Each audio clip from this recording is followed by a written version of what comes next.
Today, we're going to dive into the life of a figure who was, well, completely remarkable. A shepherd boy who became a king, a warrior who was also a poet, and a ruler who spoke with the authority of a prophet. This is the incredible story of Prophet Dawud, or David, a man who brought together worldly power and divine guidance like no one else. So to really get a handle on his story, let's start with just one number, 16. So what's so special about 16? Well, that's how many times Prophet Dawud is mentioned by name in the Holy Quran. And that's no accident, you know? It's a clear signal of just how central he is. A figure whose story of faith, struggle, and divine favor holds these incredibly powerful lessons that still resonate today. Now, to really get why he was such a game changer, you've got to understand the world he stepped into, a society where power was divided very deliberately. So he had this incredible family tree, a descendant of prophets, but in his own family, he was the youngest of a bunch of brothers.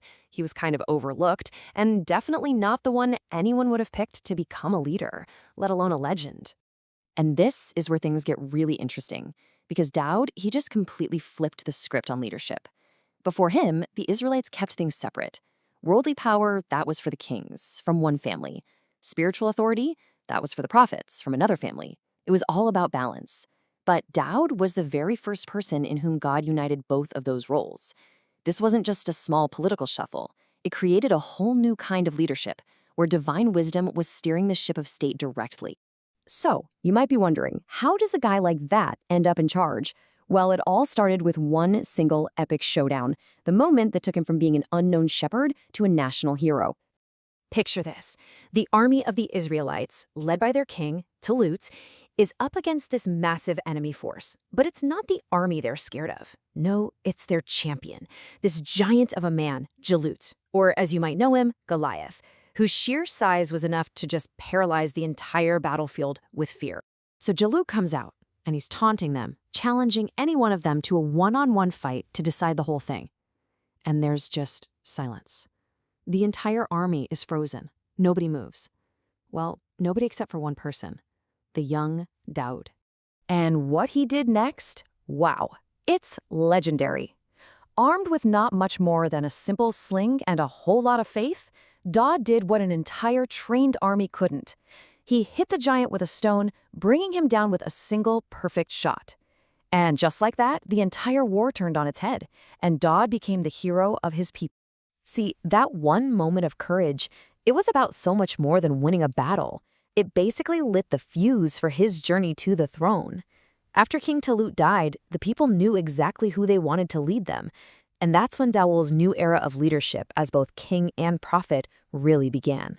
And so he became their king. The shepherd boy who took down a giant was now the leader of the nation. But his story wasn't just about human approval, because God had something even bigger, an even greater responsibility planned for him. And this is a huge deal.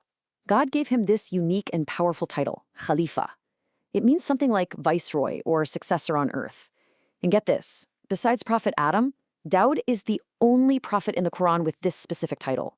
That just shows you the incredible level of divine trust we're talking about here, a direct order to establish justice. And when you have that kind of divine trust, well, you also get some pretty incredible, almost unbelievable gifts. Prophet Dawud was blessed by God with abilities that really set him apart from, well, everyone. First up, he was given a divine book, the Zabur, which you might know as the Psalms. A whole book filled with these beautiful praises to God. But his blessings were on another level. I mean, his voice, when he recited the Zabur, was so beautiful that it wasn't just people who would listen. We're talking jinn, the unseen spiritual beings, would stop what they were doing. Even the mountains and birds would join in with him. Then there was his strength. He could literally mold iron with his bare hands like it was wax, crafting this amazing armor. And on top of all that, he had this deep wisdom. He could even understand what the birds were saying. Okay, so let's step back for a second. You've got the hero, the king who unites everything, the prophet, the guy with miraculous gifts. What does that legacy actually look like when you put it all together? Well, his life stretched over a whole century. It kicked off with that heroic victory, led to him being appointed both king and prophet, and then he had this long, solid reign before passing away at 100 years old. I mean, what a life, from start to finish. 40 years. Just let that sink in for a moment. For 4 decades, he wasn't just a king ruling a nation. He was a prophet leading his people, building an era of strength and justice that was all guided by divine wisdom. So you have a prophet, a king, a hero, all in one person. The story of Prophet Dawud has lasted for centuries for a reason, right?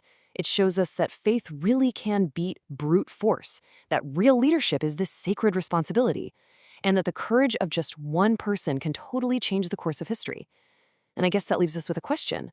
What lessons from his amazing life can we actually bring into our own?